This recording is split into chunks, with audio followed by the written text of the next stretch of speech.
Hi guys, welcome back to my YouTube channel. My name is Sagwadi Wakarabutla and I'm back again with another video. First of all, congratulations to everybody who made it through their exams, and a word of encouragement for those who got supplementary and rather failed. Um, Yesterday was the last day of the results being out, or rather was the final day for all results to be out. I believe we all have our results at this point, and if you did not make it, failure is part of learning. Just go check where you failed.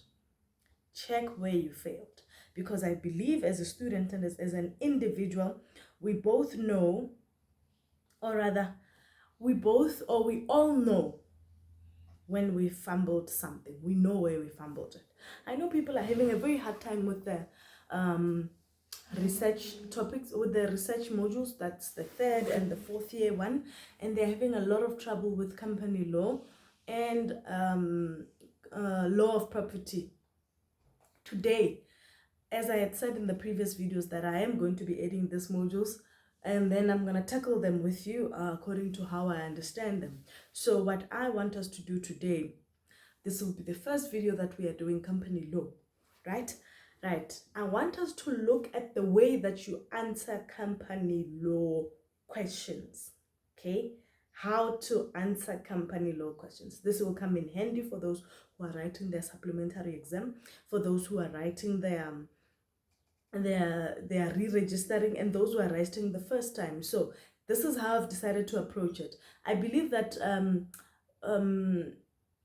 company law is very broad. That's why it's got the fattest book ever. It's very broad. So how I'm gonna address it, according to questions. I'm gonna use questions for us to practice. I think that's what will get us there. I'm going to use questions over and over again to practice. If there is a chapter or something that you want me to highlight on, you can comment down below on, or rather, let me say, you can comment on the videos that I'll be making on, okay, let's just do this chapter because I'm very, very confused there. But I'm not going to do chapter by chapter. It is there in your study guide for you to do and to come back and justify my answers, or rather fight against them. And let's sorry about that, let's discuss them, because I feel like if I'm gonna go into doing chapter by chapter, I may not win, I may not have enough time. But if I do practice questions and then refer to the chapters, that's where we're gonna get it right. If you feel like I must do it chapter by chapter, please let me know. Let's see if I'm able to maybe pick out chapters that are more difficult for people. Yeah, also that I can do. All right, so how you answer, the format that you use to answer company law modules is the format. It's almost the same format that you use for property law. However, in this video, we're gonna focus on company law. So you're gonna use the methods that you've been taught straight from first year in the module IRMI. It's a summary format.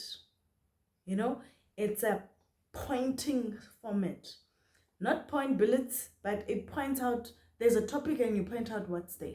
So the first step that you're going to identify. So this is when you're solving essay type questions, right? Scenario based questions that we will be doing. I just want to make it clear in this video so that when we do questions, you understand where all this stems from, okay?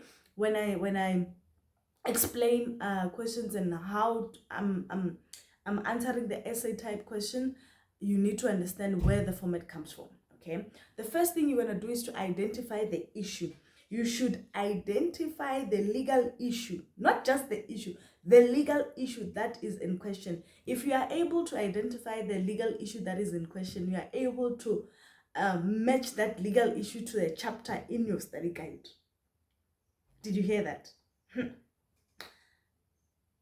It's very important. So what I like about this essay type is that you are going to get marks under each and every topic, each and every heading, you know. So unlike writing in a certain way that is not this way, which is the prescribed way, you may lose marks, and you may get, like, sometimes lecturers have so much mercy, they can even give you half a mark. it's better than nothing. They can even just be impressed by you using the prescribed method of answering. Then you're gonna have the second point, which is the law, where you look at the company acts. You should identify and set out the legal principles that are relevant in the question. So as I said, if you know the issue, you are able to identify the chapter that this issue is dealing with.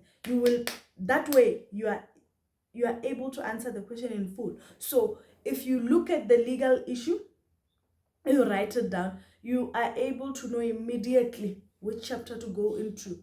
This is when you're doing your assignment or when you're writing your exam, because it's open book. You are able to know exactly where. And then from that chapter, under the subheading law, or rather the legal principles, you are going to identify and set out the legal principles that are relevant to the legal issue. You should also, now when we are pointing out this legal principles, remember there's case law, there's legislation, there's legislation, it's act, right? There's act. So you should state whether the legal principles come from a specific case. Name the case. Say in the case blah blah blah. That's also a mark. And or from specific statutory sections of Companies Act. So this is what I want you to put in your mind. With company law, you must always reference. You reference, paraphrase and reference. Paraphrase, reference. When you paraphrase, we are not saying move away from the point, but show the lecturer that, no, I understand. I know what I'm doing. Or if you're going to write the act as it is, you need to be able on the application to showcase to the lecturer that you know what you're doing. So the most thing that people fail to do is, I think we are lazy to write. Yeah. Write, be relevant. Don't just write. Write, be relevant. Code the sections. Reference them. Footnote, my sister. Footnote, my brother. Footnote your case law. Each and everything that is not your original doing. Footnote. Okay? So don't just say, a judge said, blah. You cite the whole case, the decision, and then when you write the Company Act, the sections of the Company Act, don't skip. Sometimes when you go to, no, I'm wrong. Sometimes when you write a certain portion or a certain part of company law, you'll find that it's section A, subsection 2, F. The act that you want is F. You write it in a way to say under section, you write section 2, subsection 3, F in full. You cite the case in full and reference, okay? You should state all the law, all of it, all of the law. Don't write and say it's enough. If you're writing and you're finding that upon consulting your textbook, your study guide and your textbook, apparently there's more laws that attach to this legal question, write them.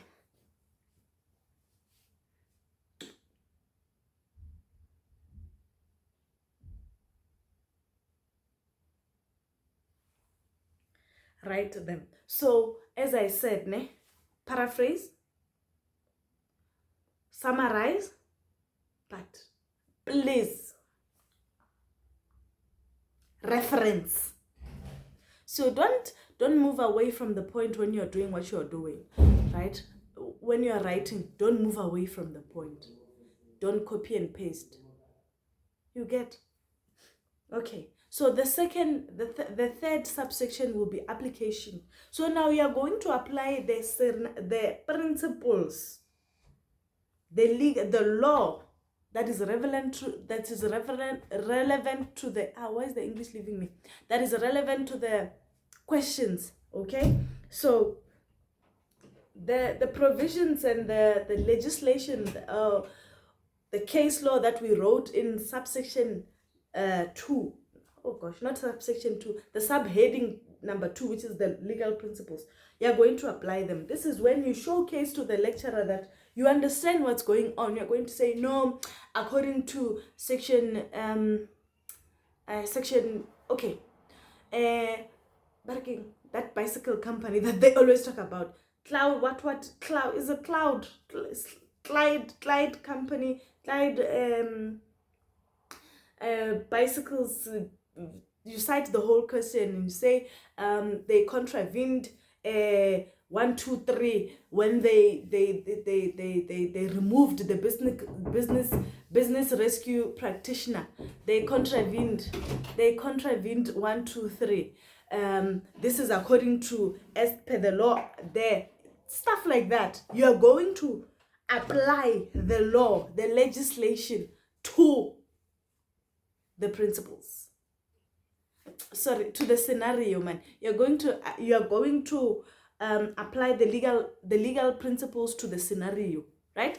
You already got the right marks for the subheading law, or rather subheading legal principles. You are going to apply them to the scenario. That's exactly what you're gonna do. Okay, if you want me to elaborate more, you'll let me know. Then conclusion.